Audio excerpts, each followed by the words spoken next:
Hello, আসসালামু আলাইকুম রহমতুল্লাহি ওবারাকাতু। আমি তারেক রহমান বলতেছিলাম। আপনি কে বলছেন ভাই? পরিচয় দিয়ে তারপর কথা বলেন তো। এই নাম্বারটা আমার কাছে প্রথম মনে হচ্ছে। কে আপনি ভাই? হ্যালো। ওয়ালাইকুম আসসালাম রহমতুল্লাহি বারাকাতু। আমি হাসিনা বলতেছি, হাসিনা। ডিসেম্বর মাসের 10 তারিখে আমি যাচ্ছি বাংলাদেশে। তোমরা রেডি থাইকো। এইবার জনগণ আমার জন্য কি লড়ে দেখি। ভুলভাল নিউজ ছড়াইয়া লাভ নাই, বিভ্রান্তিতে ফেলবেন না, গুজব ছড়াবেন না। এমনিতেই যে মামলার উপর আছেন, এত বড় বড় গুজব ছড়ালে এটার উপর আবার আরও মামলা পড়বে। এত মামলা লোড নিতে পারবেন? হাসিনা কখনো গুজব ছড়ায় না। হাসিনা শুধু সত্য কথা বলে। আর সত্য কথা এই যে ডিসেম্বর মাসে আমরা যাচ্ছি এবং আমার নেতাকর্মী সবাই রেডি থাকিও, প্রোটেস্ট করি আমার জন্য। ও এই আশায় সারেন্ডার করতেছেন যে দেশের মানুষ আপনার জন্য লড়বে, মাঠে নামবে আপনাকে ছাড়ার জন্য। হ্যাঁ, আর দেশের মানুষ কি করবে? সাধারণ পাবলিক কি করবে? আঙ্গুল চুষবে। তারা আবার কি করবে? আমি এমন কিছু করি নাই যে বাংলাদেশের পাবলিক আমার খিলাফে কথা বলবে। বাংলাদেশের পাবলিক আমার পক্ষেই কথা বলবে। আমি একজন মহারানী বাংলাদেশের, যা করেছি তা কখনো ভুলবে না।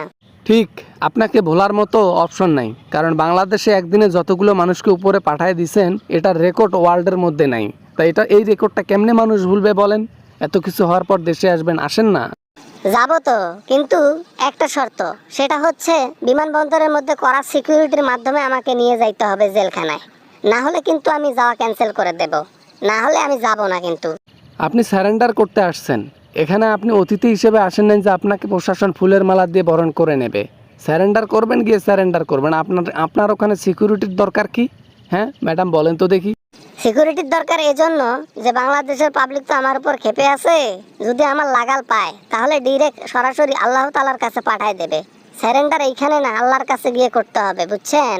তাহলে জনগণের জন্য মনের মধ্যে ভয় আছে আপনার। আমি তো ভেবেছিলাম ভয়ে পান না। তাহলে মনের মধ্যে এত ভয় নিয়ে বাংলাদেশে আসতেছেন, আপনার কি ডর করে না? আসেন না, আপনাদের জন্যই তো অপেক্ষা করতেছি আমি। অপেক্ষা করতেছেন মানে কেন? আমাদের জন্য অপেক্ষা করতে হবে কেন? ও বিএমপি চাচ্ছে যে আমি যেন ধরা খাই, আর ধরা খাইলে আমার পেছনে যেন বাসটা দেওয়া ভালো কইরা। এটার জন্য অপেক্ষা করতেছেন আপনি? সবাই তো, সব সন্তানই তো মায়ের জন্য সব কিছু করে। আমিও ছেলে হিসেবে না হয় বেগম জি আমার মায়ের জন্য এতটুকু করব, আপনার পেছনে লক্ষ লক্ষ ডিম চালাই দেব। আপনি যা করেছেন আমার মায়ের সঙ্গে, সেটার শোধ নেওয়ার সময় এসেছে আমার। আমি এইটা হারে হারে আপনাকে টের পাওয়াই দেব যে আপনি যা করেছিলেন তার বিপরীত কখনোই আপনার সাথে কিছু করব না। যা করেছেন তাই পাবেন। বুঝতে পেরেছি। এখন আমার উপর তাই করা হবে যেটা আমি খালেদার উপর করেছি।